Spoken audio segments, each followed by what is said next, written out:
centre of the media world and kind of amazing kind of publications over the years. From your perspective, how do you see the world of media and the difference maybe between the US and the UK in terms of how we report, present, and deliver news to the public?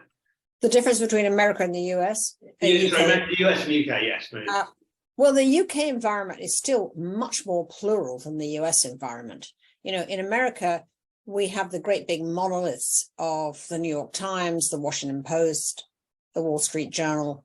And after that, everything else is really doesn't have a great deal of clout. It's all then, you know, dispersed, completely dispersed and local. And yet local news itself is also under attack. So it's a much more, I would say that the British media scene, despite a great deal of sort of, you know, hand-wringing, if you like, after digital disruption and so on, is actually more plural and really more exciting, is the truth, than the US, far more.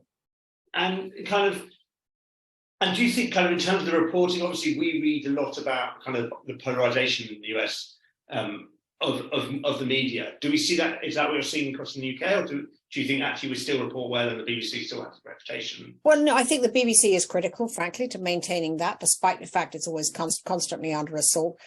And the fact that, you know, that the periodicals essentially and the newspapers, they sort of declare a bit from which side they're coming from, but there is still a sense that the news is something you can kind of, it's a much more apolitical environment, I would say, despite point of view and despite market niche. I mean, America, aside from the Washington Post and aside from the New York Times, it's really all partisan at this point. And most of it is because Fox News under Murdoch, you know, really destroyed the media landscape. I mean, Murdoch, I would argue, has destroyed media in 3 continents, but that's for a different conversation. And tell me, kind of, obviously, your career and everything, it's been in some major publications. How do you view the future of magazines, especially kind of obviously with the digital disruption? And well, I mean, I've edited 3 magazines, 4 actually, and I've launched a digital news site in the Daily Beast, which still continues 14 years later, I'm happy to say. I feel magazines are done, sadly, except perhaps for a few tight niche magazines like, say, the New Statesman, which is having a revival. Actually, the New Statesman has begun to kind of draw me back to magazines for the first time in 15 years. Wow. Magazines are a lot, sadly, I think, done, and I say that as a magazine junkie. But people are not going. Certainly in America, maybe it is not true in the UK. In America, magazines are completely done because the newsstand is done. And so, you know, we've never had that intense newsstand culture that England has. So we don't have the newsstand, and subscriptions. Frankly, it takes so long to get a magazine. It feels completely pointless to subscribe to it in terms of the speed of the environment. And that was starting to happen even in the 90s when I was editor of the New Yorker.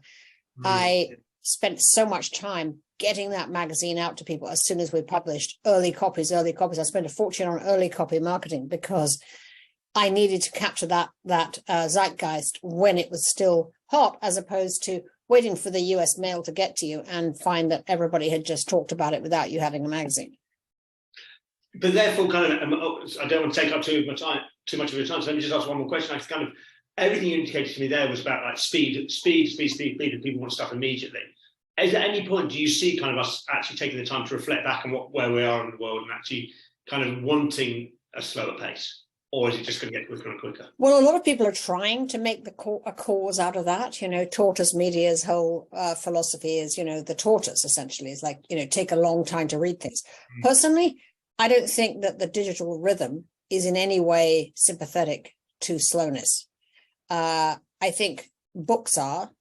And I think, you know, podcasts are. So in many ways, podcasts have replaced magazines, I think, in terms of the more drawn out rhythm of reading. But, you know, magazines feel like they fall between 2 stools. People don't really buy them. And I think online, people do not read long things. They may pretend to, but they don't. I mean, you know, my philosophy is, frankly, at the Daily Beast is slow depth, right? And the reason, I mean, fast depth, which might sound like a cancellation in terms, but actually the way you get fast depth is by having really brilliant contributors. So, Right. for instance, when I was editing the Daily Beast, there was a great deal of, coverage of terrorism at the time. It was the time when Osama was being captured and so on. The way that I got fast depth was to have my main writer on terrorism, a former CIA station chief, Bruce Riedel, who had been with the CIA in Pakistan. And every time anybody from, jihad got whacked, Bruce could file copy in 500 words immediately that told you exactly who he was and what his background was. And I only got that because Bruce was so very well informed. So the last thing you need to hire is kind of, novices who don't know anything, because if you want to get speed and you want to get make news, then you have to have someone who actually understands how to do that quickly, which means having contacts, having depth, and having knowledge. So are we going to see, and maybe they're still there, but very much, but kind of actually the integrity and actually the depth from journalists are going to come back. We're going to appreciate it much more than maybe we have in the last few years. Well, undoubtedly, and particularly with AI. Yeah. I mean, now you can say to AI, write a piece in the style of Tina Brown about the Duchess of Sussex, which somebody did the other day to show Really? me. How was it? Totally publishable. I mean, I like to feel lacking in a certain brilliance, but publishable. Oh, wow. Scary. Very scary.